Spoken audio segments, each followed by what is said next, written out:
네, 안녕하십니까. 긴 연휴는 잘 보내셨는지요? 자, 일단 종합주가지수로 먼저 보겠습니다.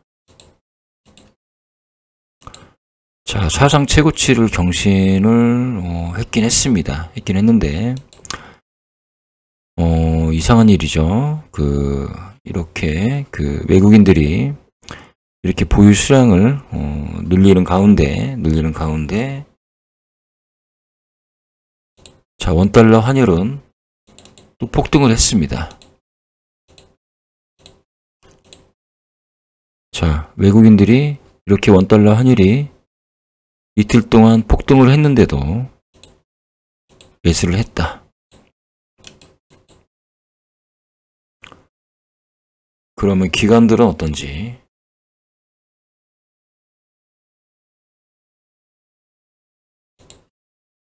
자, 기관은 약간 보유 수량을 좀 줄였네요. 보니까요. 여기에는 뭐 연기금, 뭐 금융투자, 사모펀드 등이 물론 각각의 포지션을 취했겠지만, 자, 일단 외국인들은 환율이 이렇게 폭등을 하는데도 매수를 하고 있었습니다.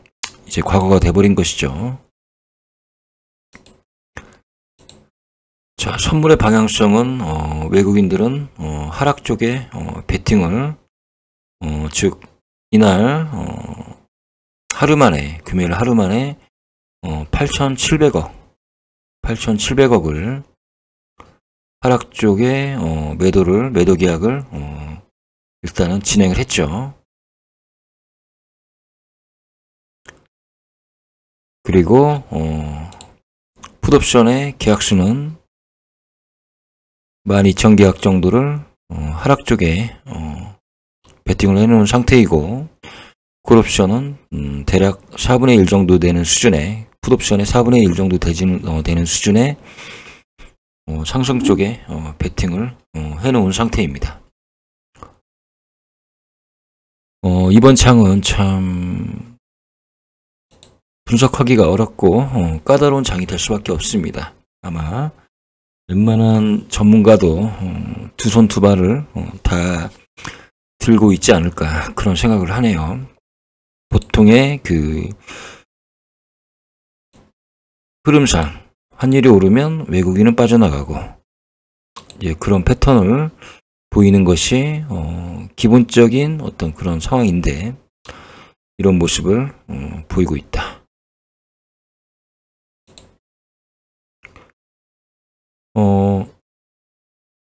대신에 이걸 아셔야 됩니다. 그러니까 외국인들은 이렇게 판단하셔야죠.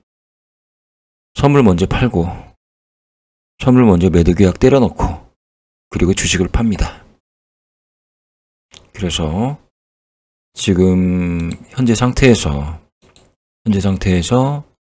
외국인들이 현물을 산다고 해서 이게 과연 얘네들의 어떤 진심일까? 그 부분을 조금은 파악을 하셔야만 합니다. 즉, 다시 말해서 이 높은 포인트에서 외국인들이 먼저 선물을 매도 계약을 해놓고, 그리고 주가를 하락을 시키면 포인트는 하락할 것이고, 그래서 여기서 엄청난 또 이득이 생길 수도 있다.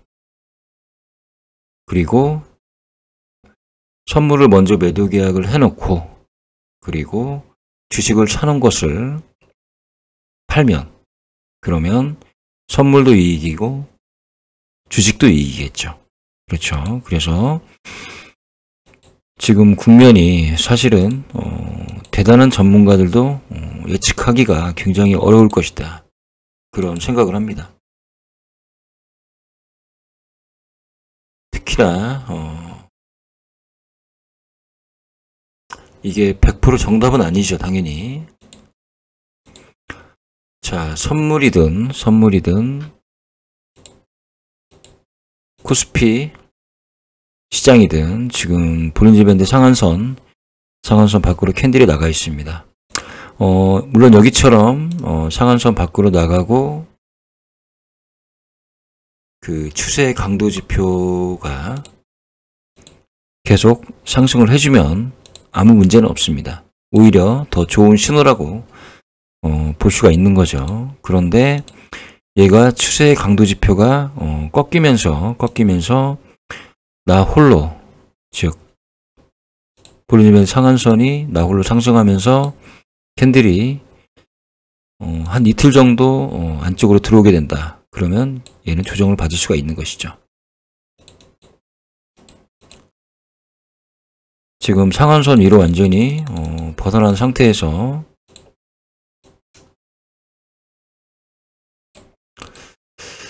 자, 11일평의 방향성과 유사하다고 제가 말씀을 드렸습니다. 그렇죠?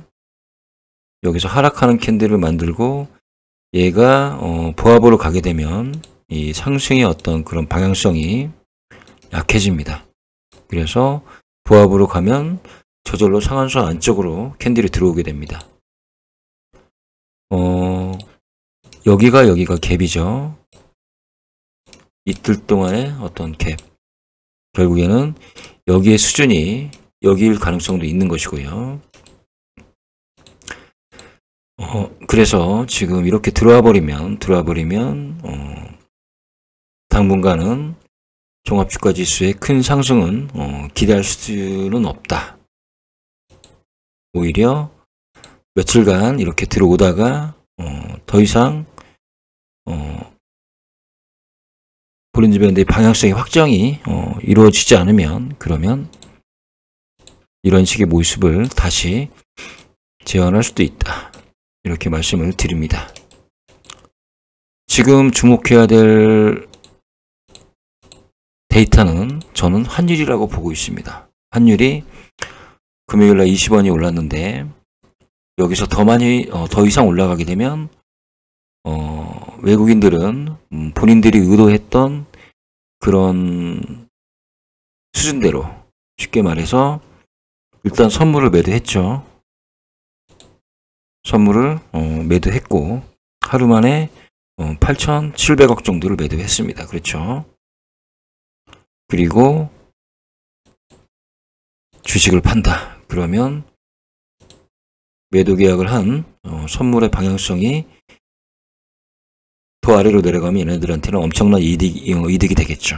그러면서 풋옵션의 방향성도 하락적으로 베팅을 해놨기 때문에 풋옵션 그 다음에 선물의 방향성도 하락적으로 가게 되면 그동안 누적성 이뤄왔던 이 평가 손익이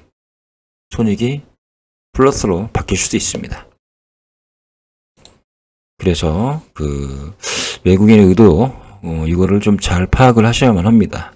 지금 상태에서는 저는 약간 왠지 모를 좀 불안한 마음이 음습을 하고 있습니다. 물론 얘네들의 평균 단가는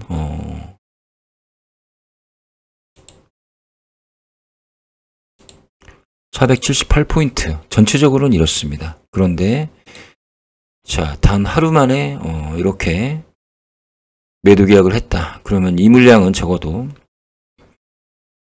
평균 단가와는 관계없이 이익인 거죠. 만약에 선물 그 포인트가 하락을 한다면요. 그러면 선물 포인트를 내리려면 결국에는 시가총액 상위 종목 등등을 좀 매도를 해야 되는데 시가총액 상위 종목이 또 외국인의 매도가 있으면 결국에는 종합주가지수가 상당폭 조정을 받을 수가 있습니다. 그래서 지금 제가 판단했을 때는 돌아오는 주는 조금 무조건 기대만 할 것이 아니고 이런 상황 하나하나를 잘 파악을 하시면서 대응을 하셔야만 합니다. 시장을 이기는 주식은 별로 없습니다.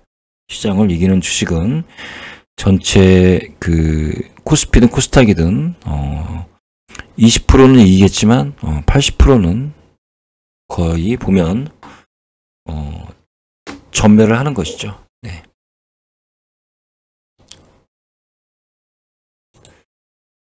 자, 자, 이스페타시스가 아쉬운 운봉으로 마감을 했습니다. 더군다나 외국인이 팔았죠.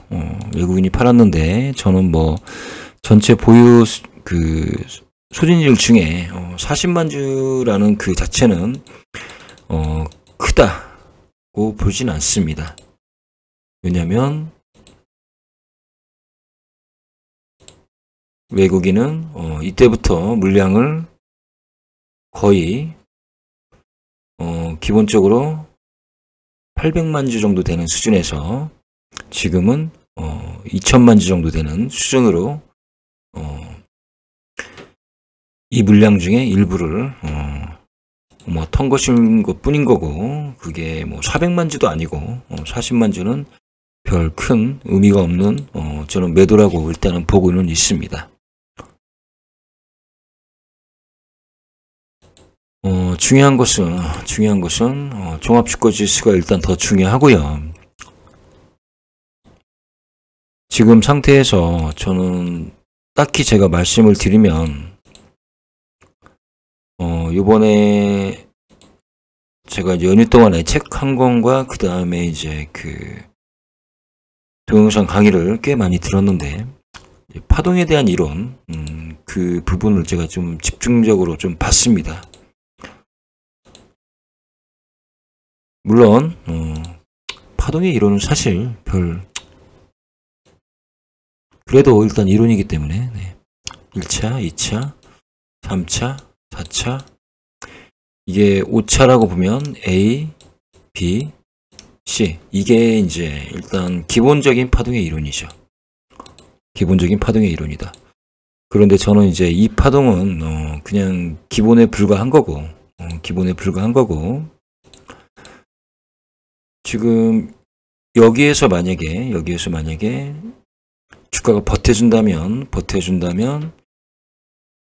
얘는 N자형 파동으로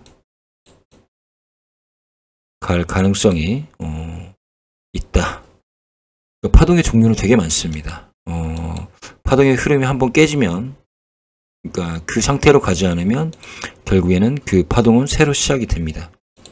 그래서 이스페타시스는 지금도 제가 영상을 올리면 다른 영상에 비해서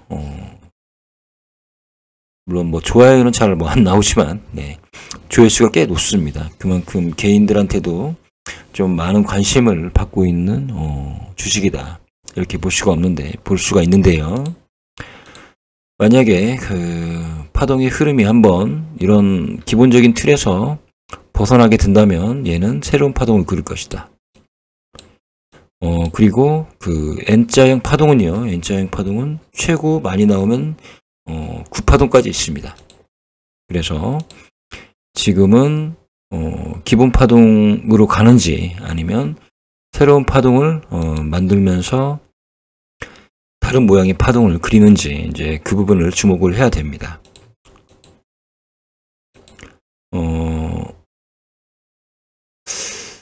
참고로 그 박경철님, 종합주가지수가 700에서 1000포인트 왔다 갔다 할 때 그 박경철 선생님의 강의를 이번에 좀 많이 들었습니다.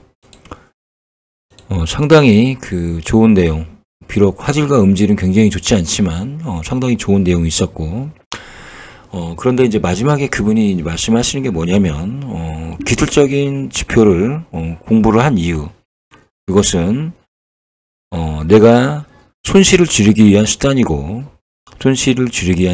뿐이지 내가 이익을 극대화하기 위해서 하는 수단으로는 바라보지 말아달라, 이런 말씀을 하십니다.